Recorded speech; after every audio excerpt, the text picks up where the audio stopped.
All right. Well, good day and welcome to another episode of Bucket List Living with Brad Norwood. I'm your host, Brad Norwood, and I have outkicked my coverage once again today. Two incredible guys joining the show, Josh Desha and Dale Dupree from the Sales Rebellion. If you're on LinkedIn, you have without a doubt seen and heard these guys, the two best in sales that I know of. Guys, welcome to the show. Thanks, Brad. Good to be here, man. Yeah, man, it's great to, on video, see you guys and obviously just talk to you, be able to pick your brain for about 20 to 30 minutes and share and let the world, the people that don't already know about the Sales Rebellion, but the people that do know, let's give them some more info and crush this thing, the rebels, because I got to tell you, Josh, you were one of the first people that I started following on LinkedIn. You were just this guy that was everywhere all the time. You're a video king. The world knows you've got the greatest hair. I can't believe you wore a hat today. Well, it's not that great this morning. My daughter, it's still recovering from my daughter cutting it. You've had a cut. And then I found Dale kind of through some of your content, but also through Larry Levine's book, Selling from the Heart. And Dale's known as the copier warrior as well. So I want to get into that story. Dale and I know a great person here in Fayetteville, Arkansas, a mentor of mine, Mr. Tim Stanley. And so the legend continues to grow for both of you. You mind sharing a little bit of your story, Josh? Yeah, I mean, for me, I guess the story would start back. I'm gonna say that the story for me personally on the journey that I'm on now really starts back in high school. Dad was put in prison for 9 months in my senior year. I went to University of Texas at San Antonio that August and worked at Fiesta, Texas, which is a Six Flags theme park. Ended up quitting school, not finishing, and coming back to take care of the family while my dad was incarcerated. Up until that point, we didn't know God. We hadn't gone to church. I hadn't had a relationship with Jesus. My dad found Jesus again in prison, wrote me letter after letter saying, hey, you know what? I found something that I really want to share with you when I get back. And of course, being the 18, 19-year-old kid that I was that had never gone to church, I'm like, this is bullcrap. This is bullcrap. This is just you trying to soften the blow of what you've done to the family and what you've done to me. And he gets back and he's all in and I'm not. And so one day I'm sitting there and it's the Friday before Easter, so Good Friday. And this was in 1995. And my little brother, who's 10 years younger than me, comes up and says, Josh, I really want you to come to church with us, because they had been going now for several months. And I'm like, I'm not going to that. And he goes, Josh, there's pretty girls there. And of course I'm like, boom, let's go. Give me my best Sunday clothes. So I went, and it's interesting because the next several weeks just changed my life. And what it really did for me professionally was, at that point, it gave me some direction. I'd never had direction in my life. I talked about it a little bit today. It gave me the ability, along with some other people, gave me the ability to start understanding that being myself was cool. It was good. I could be myself. And that was really the beginning of this journey. And it really leads up to today. I've started now. The legacy didn't start with my family. The legacy didn't start with my mom and dad taking me to church and teaching me business principles and life principles along the way. It started with my dad being incarcerated. And, from that incarceration, we look back on it. My parents wouldn't have what they have now. I would not have the family that I have right now. I wouldn't have the career that I have right now. Wouldn't have all the friends who love me like I have now. And I think it's important for people to realize that, man, through really, let's be frank, sorry, but really shitty times, amazing things can grow. And so that's kind of the abbreviated version of my story. Isn't it something how most of the most rewarding experiences start with no money and at rock bottom? And people have this false premonition all the time that that living a bucket list life, to be able to live and leave a legacy. It's the letter L that we talk about. They think that you've got to have all these fancy sports cars, private jets, and do all these amazing, extravagant vacations. But really, it starts with nothing. Well, and it starts with, but it's funny, it starts with nothing materialistically, but it starts with someone or something or some event sparking just a little tiny flame in here. Yeah. Something that sparks that. And luckily for me, I think that flame and that spark can be many things for people. It can be the desire to be seen more, to make money or what have you. But the ones that really last, in my opinion, and we talk about this a lot with the rebellion, it's a spark that came from a difficult situation that led me closer to God. Sure. And being led closer to God at that point, even if I haven't always lived it, the idea that I was formally and officially introduced to Jesus through what happened with my dad, that's a miracle. And yet, that's the kind of thing that people have in their own stories every single day. They just refuse to see it, or don't see it, or something's clouding them from seeing it. And what you end up doing, right, is as you get older and older, like I've become with all the gray, you value those kind of things less, the cars and the money and the trips and the house. They're fine. But really now for me, the value is in relationships with you, with Dale, the deeper relationship I have with my wife, the ability for me to be different than my dad was and take care of my kids in a way that I never had. Those kind of things, I think, that's a legacy. That's what we strive for. And that's what that little spark can do. Yeah, absolutely. Absolutely. Dale, I know your dad had a major influence on you as well from your beginnings to where you are now. Share with us about your legacy. I so badly wanted to do the "my dad can beat up your dad" thing. And then Josh kept talking. I was like, damn it. Can't make that joke now. Yeah, for me, like my dad, he had a pretty crazy upbringing and lifestyle from the perspective of just how different it was to compared to who he became. And what I mean by that is that he was the most popular guy in school. He was the star football defensive starter. And the thing was that he was just a tackle. But everyone knew who he was. He killed quarterbacks for a living. And he had a reputation, outside of that as well too, for just being an overall fun dude. So my dad was the life of the party, and I definitely know that we all got that gene. All of my siblings, we all got that gene. Because we all threw the parties, when they were out on vacation when we were growing up. I bet he loved that. I never got to ask him that, but hey, did you ever do this? I never got to have that conversation with him. But I know that he was probably thinking that in his head, like, I did this to myself. Yeah. That's great. So he got a scholarship to go play at Carson Newman. The story is pretty intense, because he had scholarships to play at some of the most prestigious universities. But after he had a surgery that was very popular at the time, it was a scam. He was one of the victims.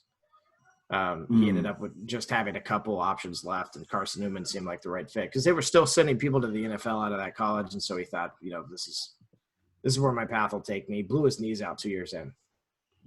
So he finished school, as he likes to say, or liked to say. And he'd gotten one of his best friend's convertibles and drove it home. Hey, I'm going to leave and I'll come pick you up for a summer break and bring you back. And then you can have your car. It's a pretty funny story actually, but he came home and he got a job, immediately got a job, because he knew that he didn't have a future in sports anymore, which is kind of a hard thing for most of us to stomach when we work so hard towards something and then we get just completely having, the rug ripped out from under us. We don't know how to pivot. My dad was a very motivated person and knew that he wanted success more than anything. So he came home, started selling paper. Shout out to Dwight Schrute. My dad was the Dwight Schrute of the 1970s and absolutely crushed it. so quickly that they moved him into copier sales, faster than most people, and he became the number one rep at the organization and the rising star. He was primed to own the organization even at one point, and was a public speaker as well too. Was actually speaking on behalf of Xerox and doing their trainings. And then one day he woke up and said, I hate the way that this company treats people. I don't like the way that this company treats me. I don't like the morals and ethics that they tend to ignore in their personal walks as well too. I want to live a different type of lifestyle. And so I'm out. And he started his own company. And this is where the reformation began for my father, because in 1984, he wasn't a believer, and he was an alcoholic, and he was starting his own business with good intentions, but he had a lot of demons still. But in 1986, in January, he became sober, and he found God. And in the process of those things, it all started. The real story started, where my dad began to live a life of servant leadership until the day that he died in 2016 from cancer. And he was that piece of my life, that influence on my life, that influence on my walk, and remains to be that as well too. I believe that he's with me every day. I live in his house. When he died, he had been trying to sell this house since I was a kid at 10 years old, and he could never sell it. And it's a beautiful house in the middle of College Park, right outside of downtown Orlando. It is like literally the gem of the area. Everybody wants to be here, but nobody would give him the offer that he wanted. so he kept saying no, right? And so when he died, they sold the house. They had a contract pending, and I came in and ripped it out from under the rug and bought it myself and kept it in the family. Because he is that important to me. Yeah. I never even wanted this house, right? But now I know that I couldn't live without it. I'll die in this house, right? That's how I look at it.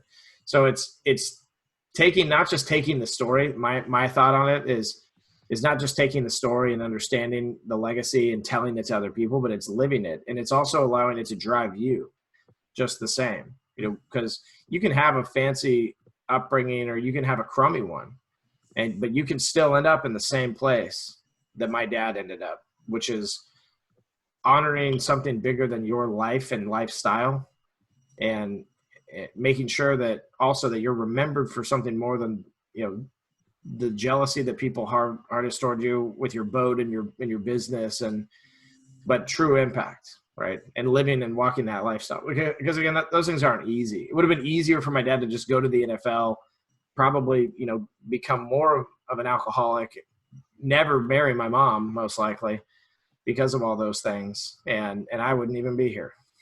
Right. Yeah. But my dad chose something much harder in the process of having things put in front of him.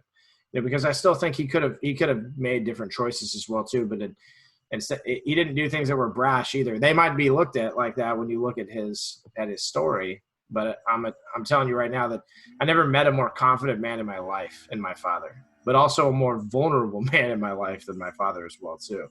And I think that those two things are what created his success more than anything. I still run into people all the time that say, I can't believe your dad passed, and sorry I couldn't make it to the funeral. There was over 1,000 people at the funeral. He touched thousands, hundreds of thousands of lives. And so to me, like that's what I live for, and that's what drives me and motivates me to be who I am today. Absolutely. It's we talk about it all the time, Larry Watkins and I do in our coaching series, that we ask people the question, do you want to be a legend or do you want to leave a legacy? And your dad had both of those options, right? To be that NFL, the football legend, where people will just tell fables and stories about legends. But to leave a legacy, to live a life on purpose that people talk about forever, that makes an impact and works towards people's daily intentions, that's what living's all about. That's awesome. Glad that you now have the chance to carry on the legacy as well. Both of you do. So let's talk about the rebels. Let's talk about the sales rebellion. Tell people what is the sales rebellion. It's a simple concept at the end of the day. Yeah. We're just a bunch of nerds that love sales, that are misfits of our industry, right? That are leading a different living and leading a different style of I should say, really what I should say is a different taste of sales in people's mouths. And because of this, for the last 30, 40 years, right, nobody has ever liked salespeople. And you can trace that back to snake oil charming dudes in the middle of town squares and random third world countries, or America even for that matter, when the country was first founded.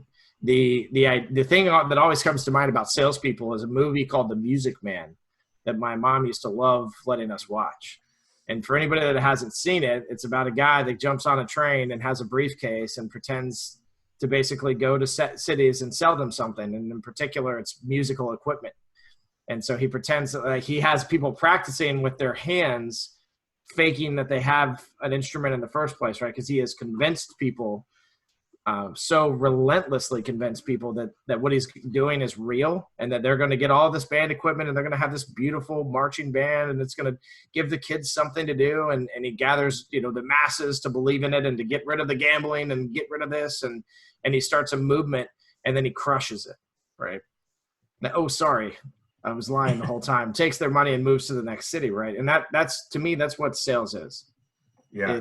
It is the guy that pulls up in the van and opens the door and says, "Get in," right? The creepy guy, right? I have candy, like that, like, and he's got a phone on the dashboard though, and a business card instead, like, and he's selling something, I have a copier. Right. That's what sales is, right? So the rebellion is a movement against the status quo, against the mediocrity. It's a movement against negotiations, right? We believe in fellowship instead. It's a movement against this idea that commission checks are all that salespeople desire. It's about culture and community. It's also about experiential sales, right? Overperforming pitches to people. It's about love. It's about getting back to the basics of human psychology and interaction, between two people. Communication at its roots, right? Telling stories, causing curiosity, bringing people to a completely different level and perspective of what it is that they do, believing in themselves, knowing thyself, and having success through those things. Simply. And I love that you talk about, because as an experienced guy myself, and with what I do, that is the number one thing that has caught my attention from the rebellion, is that the way you make sales fun through the relationship, it's an experience. And Josh, I've caught that out of you a lot. You have to be, if you're not the best, you're one of the best storytellers of all time. The way you can convert a story into a relationship and a sales relationship, if you will, is just phenomenal. Talk about how telling the story helps in the sales process. Well, first of all, thank you. There are some amazing storytellers, and there's amazing storytellers in our rebellion, right? I mean, the guy that's on this call right here is pretty freaking fantastic, Chris Watson and others. But, for me, a good story starts with, experience and your ability to draw from what you have seen, what you have been through, what you've focused on, what you failed at, what you've succeeded in, and tell it to people in bite-sized chunks that allows them to get the premise of what you're talking about, right? I mean, in the end, that's what storytelling is. Dale and I have talked about it a lot, and I have the idea that, Jesus told parables to the people he was talking to, not because he liked to hear himself talk, right? But because there was a deeper message he needed people to get. And the best way to do that was to do it through a story. Because typically speaking, people aren't going to get the deep-seated things that are inside of us, inside of me, right? Because it's that much more important to me. So I've got to figure out, as a storyteller, how do I take this and ensure that as many people as possible get it? And so, I'm 44. Most of us by this point have lived pretty full lives, right? There's a ton of stuff that we've been through, and it requires you to be able to look back and to be vulnerable and to have the nerve, the balls to let people in, right? Because when you become a storyteller and you start telling stories, you do it because you love the people that you're talking to, That's the only way it works, because when you have to tell someone something that will better their lives, when you have to do it, the only way to do that is to be vulnerable, is to be unafraid, is to be willing to pour your soul out into people who could reject it, right? And there's nothing that drives me more insane than fake stories, than people making crap up in order to get some sort of point across to sell something. That's not what we do. And so I think as a storyteller, you know, the idea is just that. I'm going to be vulnerable. I'm going to be completely open. I'm going to be willing to take a risk with the story that I'm telling. And I'm going to have such a deep-seated love for the people that I want to reach that I'm willing to put myself out there that way. And then at that point, it just takes, you know, a little extra effort to ensure that what you're writing is, you know, intriguing enough that someone is actually going to want to read it or listen to it. And I think that we all have varying levels of success with that. But really, I don't think it's rocket science, right? The only thing that's rocket science is rocket science. So I think it's just your ability and willingness to be open and tell people what it is that you believe in. Yeah, absolutely. I love that. And again, you guys are some of the best. And Josh, that's totally how you caught my attention, was the videos that you do on LinkedIn and how you share and the stories you tell, quite frankly. And then as I've gotten to know you, the relationships that you develop are just incredible. I mean, you're a genuine guy, and I thank you. Thank you for being that guy, because you really are who you portray to be in your story. So, Dale, you caught my attention. You catch everybody's attention with probably the most profound sales trick, the musical instrument of all time, the crumpled letter. Genius idea. Tell people about the crumpled letter. Yeah, I'll start out by saying that it was derived from something that was already in existence, just so that people don't think I am Albert Einstein by any means. I just didn't like the way that it was done, so I made it better. And I think that that's where a lot of good ideas come from, is typically like our past mentors. You know, like a lot of my best ideas come from my father, and a lot of his ideas came from guys like Dale Carnegie and Zig Ziglar, Og Mandino, right? Like those were his idols. Brian Tracy was somebody he looked up to. So the crumpled letter in 2009, 2010 actually is when I came up with it. It was closer to 2010, but it was during the swine flu pandemic, which is really interesting because I've only ever told people like how I thought it up, which is that I was in my mind saying nobody wanted to talk to me. Nobody wanted, you know, a sales guy walking through the front door. Well, it was also because we were going through a pandemic and nobody wanted, unless you had an appointment, you could not come in.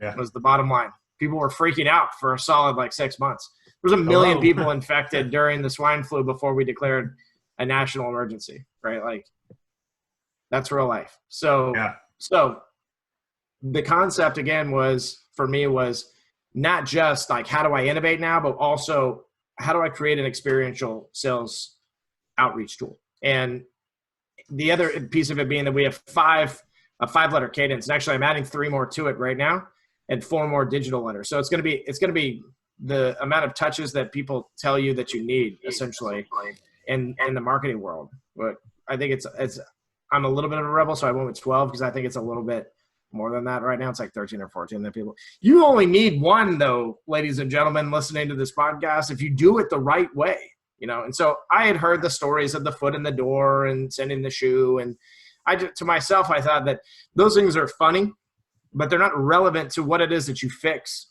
and what it is that you do. You know, It's just a clever thing, right? So the crumpled letter, I had read that a realtor back in 2004 that was getting a terrible return on his direct mail, 2%, that he said, well, what are they doing with it? Well, they're throwing it away. And so that the printer where he was printing them, they printed everything out. And then in a red font, they put, don't throw me away again. They crushed everything, and then they put it in the mail. And so there was no message inside, but there was this aesthetic on the outside that was like, oh, that's cool. And I think he got the idea from somebody else as well, too, that they used to do crumpled letters to get someone to open it for job resumes, actually. That's what I think it was. I'm hazy on that part of it. History gets lost. It's like the telephone game. But what I know now is in 2020, we sell the Rebel Letter campaign, which isn't just the crumpled letter, which has awesome copy in it. If I do say so myself, I promise you guys, I'm not lying about that. It's good copy. But then you've got a cadence that flows. Not just the crumpled letter, right? You've got the pre-burnt, you've got the coffee stain, you've got the letter traveled around the world. You even have a digital version of the crumpled letter and its content. And then the Jedi package that we're putting out, you've got a paper airplane letter. You've got a letter written by a child. We're calling it McKenna's letter. Shout out to Jeremiah Griffin, one of our students, so we're owning that too. And then you have an even better letter that's like the midnight oil letter, basically. It's got Dorito stains, finger stains, and Mountain Dew drips all over the letter. And the messaging, again, it's all about the messaging and the experience. How are we relevant? How are we making impact? How are we tying in what it is that we do and also what people don't like about us as salespeople into the message? Because we can't keep lying to ourselves and pretending that we can say, hello, I hope your family is COVID-19 free, and somehow that creates trust and credibility with people. It's insane what salespeople stick to when it comes to a script. They dig their own graves, as I like to say. And most salespeople end up leaving. There's so many statistics out there for people to read that just like turn them off to ever wanting to get into sales, except for the money. And so people are so driven by that side of it that they become consumed by it. And if they're not making it, they leave and go to the next or get out altogether. And if they are making it, they want to maintain it. And so they'll do anything. They'll rip the hair out of their head if they have to. They'll stab their brother-in-law in the back. They don't care.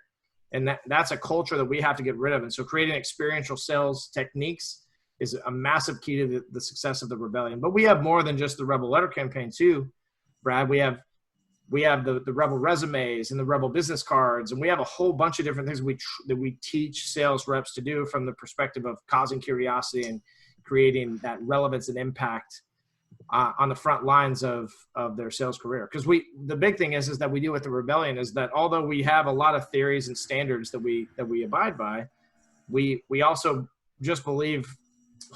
We take a hardline stance, is what I should say, on prospecting. We believe that everybody sucks at it. Just gonna put it out there. Everybody sucks at it. Nobody, even the best cold caller, try to get me on the phone, and hear what I have to say to you before you go around telling people how good you are at sales. That's what I started doing. I started going to people and saying, like, is this any good? Instead of just getting appointments, closing deals, and saying, I'm the number one rep, look at my numbers. Like, I was actually getting feedback from those things. I was actually going to other sales leaders even and saying, would you open this? I was going to my competition and showing it to them as well too, because I was not afraid. And I knew what they would all say. You're crazy. And they did. Yeah. And so I was like, cool, that's what I wanted to hear. It works. That's right. It works. Yeah. So it begs the question, with the way you guys do things differently, the relationships you create, the curiosity that you create, is there really the touches that we're told we have to have? Is there really a sales process? If you mean that by, if you're asking if we have one, how I'll answer that is that we have the Rebellion. Inside of the Rebellion, we have a system. We have a system, and the system itself is a rhythm. It's a rhythm of what it is that your sales walk is supposed to be. And we look at it more of a guideline, though. We say system because that makes a lot more sense to people than a guideline, because a system and a process are very similar things. But a guideline is all we want to create. We just want to put marks in the sand and say, at this point, these are things that you need to be thinking about. At that point, these are things that you need to be discussing or speaking to your prospect with or your client with.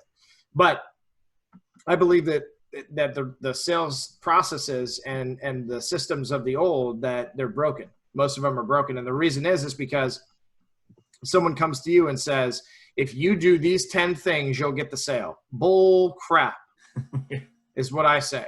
It is not like that. And matter of fact, I was in one of those systems. I was the number one student in one of those systems. And the thing was that why I was so successful is because I was just taking the good pieces of it and then using my own stuff. And so that's what we are very realistic here at the Sales Rebellion. We know that we'll change the game for people, but all we ask is that they come with an open mind to sharpen what it is that they're already good at and to give them new ideas towards some of the things that they need help in. But we're not telling people to do it as we do it verbatim either. We're helping them understand. If we say this is something that you want to do, we don't say you just try it and you'll see the result. We back it up with science, right? And anybody that believes in divinity that's listening to this podcast as well too, we use that theory just the same. What is the purpose of you being in someone else's life? So why do we prospect? What is the purpose of your product and how it impacts and changes the game for somebody else? And so why run a successful discovery process or an actual closing session with somebody? Why do those things in the first place? We take people to the roots of what it is that their sales career looks like and what it could become to begin with, right? So to answer your question, the processes that are out there and the systems that are out there are few and far between at the end of the day, and they're all wrong. And I'll debate anybody on this any time of the day, because it's like you get 5 guys on this call right now. One goes, I do the Challenger sale. I've done it all my life. I've sold $40 million in gear. And then you get me on, and I'm like, yeah, well, I was the top rep and VP of sales where I was coming from. And so it's like, he said, she said, right? You want to know what I care about? I care about the actual results for the people themselves. If the rebellion can help people to achieve those things, come on over, baby. Because the big thing is that we don't even want your money in most cases. All we want you to do is to believe in the process of tearing down your castle and building a kingdom at the core of who it is that you are and what you're doing inside of our communities. And so there's a bigger picture perspective in what it is that we do. We don't sit here and say when someone says this is how I close people. We don't sit here and say, you're doing it wrong. What we sit here and say is we say, are you thinking about how that affects them? Are you thinking about how that weighs on their heart? Are you thinking about how mentally it will cause a shift in the way that they look at you and think of you? We go to the core, we go to the roots. And most of the time people sit back and they say, oh, yeah, never thought about that, right? And so that's all that we're creating is a mindful sales professional. That's really at the core of what we do. I love it. And I love how you say tear down the castle and build a kingdom. Because again, I know that you're not talking about the actual physical things, but yet expecting what we call in the bucket list life plan, expecting God's greater reward for the work that we're doing here. And I love that. We had talked about earlier that your dad left and started his own business because of how people are treated. And you're hitting on that in the sales cycle, but talk about the culture of the rebellion as well, Josh, and how you guys are supporting cast of each other, but then also of your clients as well. I think this is the rebellion, to call it unique is an understatement. Mm-hmm. Actually, we were just talking about this last night, Dale and I, and one of our other coaches, Michelle, that most coaching organizations are coaching organizations, right? We're going to ask questions to bring out certain topics and subjects, and we're going to push you to come up with the ideas that you need to come up with based upon where you say you want to be. And then there's training companies who train you tactically on things to do, and we're a mixture. What it is our students need is what they get. What we do know, like what Dale just said, was that about everybody needs to know how to prospect, to know how to close. So those things are pretty universal, but how do they need it done? Who are they targeting? We're a different organization. And so I think one of the beauties of what we do is that, and what Dale is bringing in, is he's not just going to find coaches who fit his model, him, right? He's not looking for other Dales. What he's doing is he's going out and finding people who have already had success in the fields that they've been in and the expertises that they're in. And it's different across the board. You'll have someone like me who's focused on small to large businesses, executives, and leadership. And Dale will say, okay, Josh, here's what I want you to do. I want you to focus on coaching and training salespeople and executives and businesses who want to grow and prosper.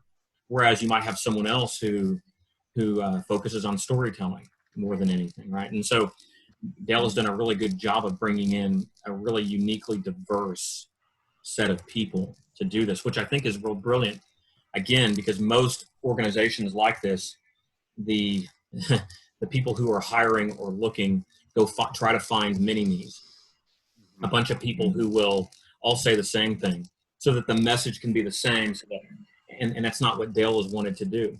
But he's also brought in people who buy in to the overall premise that there's so much more than a commission check out there waiting for people who do this the right way, that you can create great value for people on a day-to-day basis. As a matter of fact, we would rather someone come in and ask us questions than not. You know, is someone going to come in and how do we turn someone from an individual who's just asking for advice to someone who pays? Well, that's not our job. Our job is to continue providing value day after day after day after day, with the understanding that when we show value, that people notice, and that people are made better, and that people do better things and live better. And then eventually they have no choice but to come to us and say, I want more of this. I want a deeper level of this. How do I sign up? And so the Sales Rebellion is different in that regard, right? And to me, it's really the only way I was willing to go and not do all this by myself. It had to be an organization that had values that matched mine. It had to be an organization that I knew when I went out and told people, and yeah, I'm coaching with the Rebellion, that people knew who it was, that they were excited about it, that they couldn't say, yeah, I heard about someone who was totally ripped off. You're never going to hear that from this organization, and Dale won't put up with that, right? So he practices what he preaches. And to me, you know, that and then just a chance to be able to work with Dale on a consistent basis was enough for me. That's what the Rebellion is to me. Understandable. That's awesome. That's awesome. Hey, we're getting close to the end of our time. I want to respect your guys' time. Thank you both so much for being on. I do have to ask you, we ask everybody that's on the show, on a bucket list item, what's a challenge for you today? Josh, one challenge today that you're going to accomplish. Today.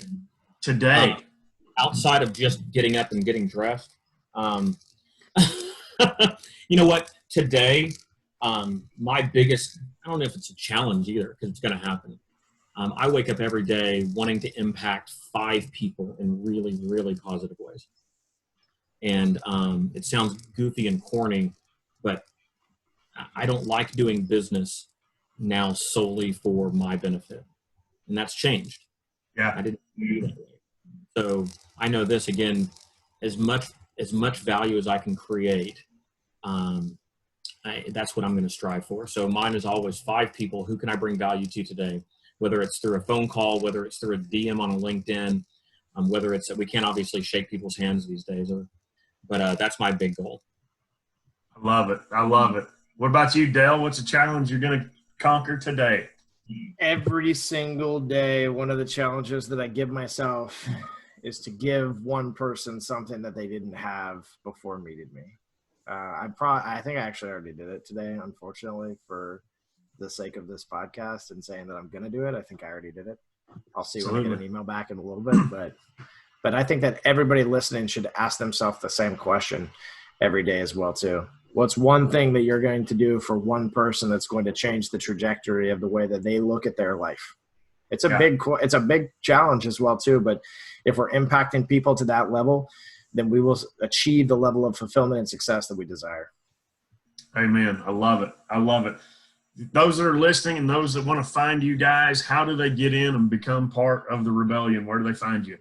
They can head over to salesrebellion.com. I'm on every single social media platform. You can literally just Google Dale Dupree and you'll find more podcasts, more links to social than you could ever imagine. But at Sales Rebellion on Twitter, Instagram, Facebook, and Snapchat, I believe. And then TikTok is leader of the Rebellion if you want to find me there. LinkedIn.com/IN/copy warrior. And I'll let Josh give you his.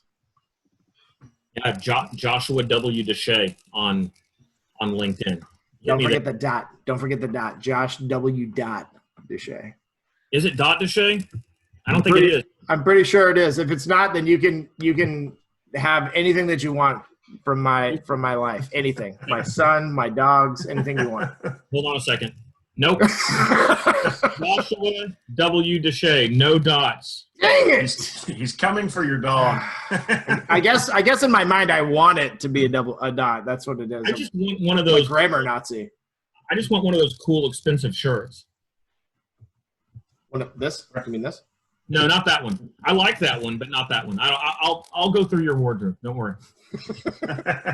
Awesome. Well, hey, guys, thanks again so much for taking time out of your day to share about the rebellion. Most of all, thank you so much for sharing, each of you, your personal legacies that you continue to leave. And thanks again so much for letting me be a part of that and a benefactor of it. I know that everybody that's listening has enjoyed. You've impacted at least 5 people through this podcast today, and it's recorded. So for who knows how long will we continue to impact people. This has been another episode of Bucket List Living with Brad Norwood. I'm here to wish you the best day that you can absolutely have, because a bucket list life is a life worth living. Have a great day.